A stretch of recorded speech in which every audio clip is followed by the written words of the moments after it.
Good morning, students. I am Dr. Satnam Kaur Johal, Assistant Professor from Khalsa College of Education, Ranjit Avenue, Amritsar. Today, I'll discuss a very interesting topic with you, that is positive psychology, a key to positive education. We are aware that the youth of today are struggling with many mental problems. Anxiety, depression, and pessimism are on the rise and are the second leading cause of death among our youth. Suicide is the third leading cause of death in individuals 15 to 29 years of age. Positive psychology believes that education is the most important weapon in combating and preventing the above identified problems and threats among youth. Recently, psychologists have advocated for positive psychology in schools alongside with traditional psychology. This movement is called positive education. Positive education is a response to the gap between parents' want for their children and what school teach. Most of the parents want their children to be happy, healthy, and confident, but schools mainly focus on achievement, discipline, and academic skills. These are, of course, very important, but so are positive mental health outcomes.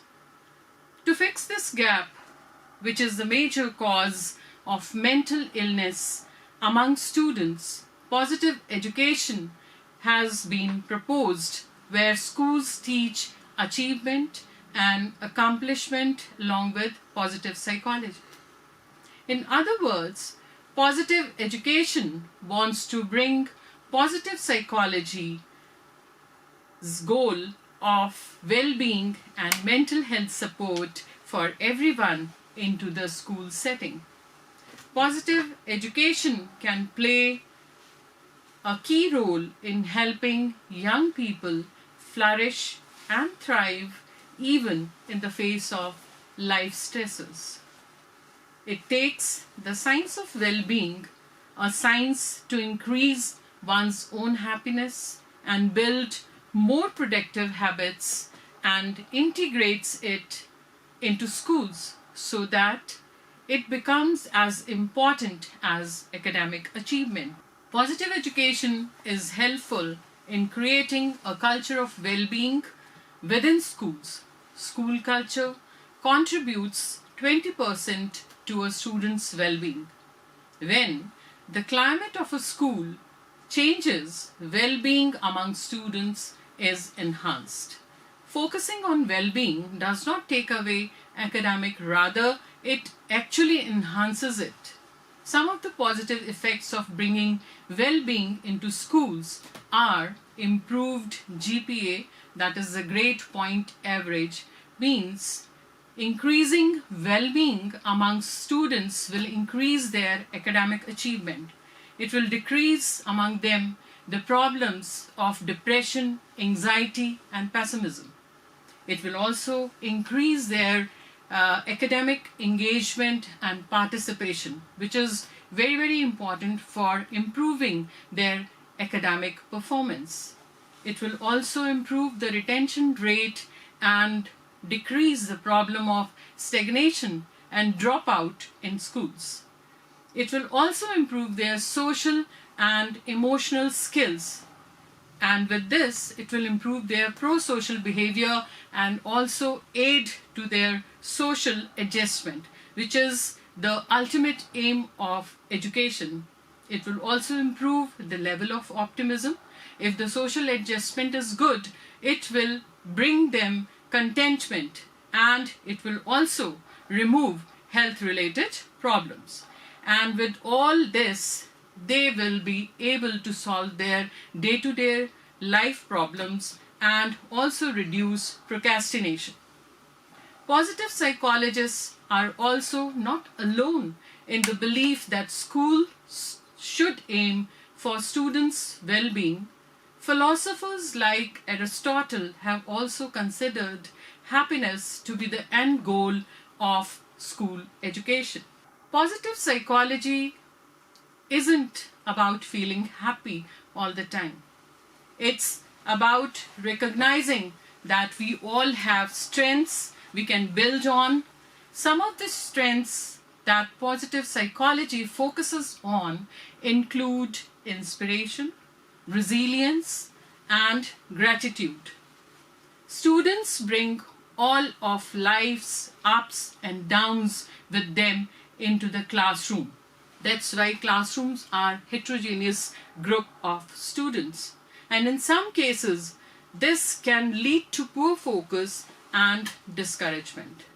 A learning environment that uses positive psychology inspires all students to build their resilience and learn to cope with and manage challenging situations. Positive psychology in the classroom can also have practical benefits. Students who feel supported and engaged will be more focused in class, will connect better with their teachers and classmates, and will achieve better academic outcomes too. But teaching will be challenging. As a teacher, it will be difficult to know how to build the class learning environment into positive one. Researchers shows that one of the most powerful ways to build a positive learning environment is through positive psychology.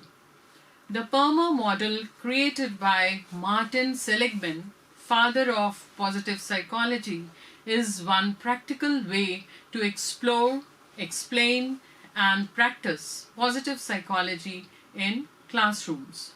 The key elements of positive psychology according to this model are positive emotions, engagement, relationships, meaning, and achievement.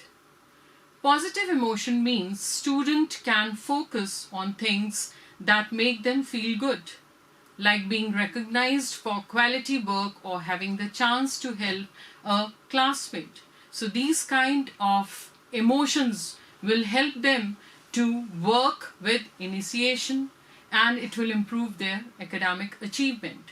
Then engagement. This is the second key element according to PERMA model. Students feel absorbed by their work because they find it challenging but achievable, and it explores new ideas in interesting ways. So engagement is very important to improve their well-being, because if they'll involve themselves or engage themselves in some work, and if they get success, they will be contented. Relationships. This is the third key point. Students feel able to build strong connections with teachers and with other students through feedback and activities. Next is meaning. Students understand the purpose of their work and why it is important for them to learn. So this can be told to them that why this work is important, what are its future options or scope. This will provide meaning to their learning. Then achievement. Students receive encouraging and honest feedback on their work and feel a sense of accomplishment and success. Teachers themselves believe that teaching is inevitably linked with the emotional health and well-being of the students being taught. In fact, Maslow's hierarchy of needs even indicates that emotional support may be a sort of prerequisite to higher order functions such as learning. In other words, positive education is not a focus on mental health instead of academic achievement, but is a focus on mental health in order to set the stage and give students the opportunity for academic achievement. Regardless of what subject is taught in schools, the science of well-being can be integrated into the existing school curriculum. Positive education is not just for the sake of students. It has been argued that not only should student happiness be the aim of education, but the teacher's happiness should also be the aim of education. Researchers claim that happy teachers will directly lead to happy students by helping their students associate education with happiness as a teacher do. Even teachers who believe that student well-being is a crucial part of teaching can feel burdened if asked to attend to both the academic and emotional needs of their students. If teachers are being asked to increase their workload, then steps must be taken to ensure their happiness as well. This is another reason to focus on teacher happiness as well as student happiness. After all, teacher happiness is related to student happiness. There are some positive teaching mood trackers, and these are which the teachers can use in their class.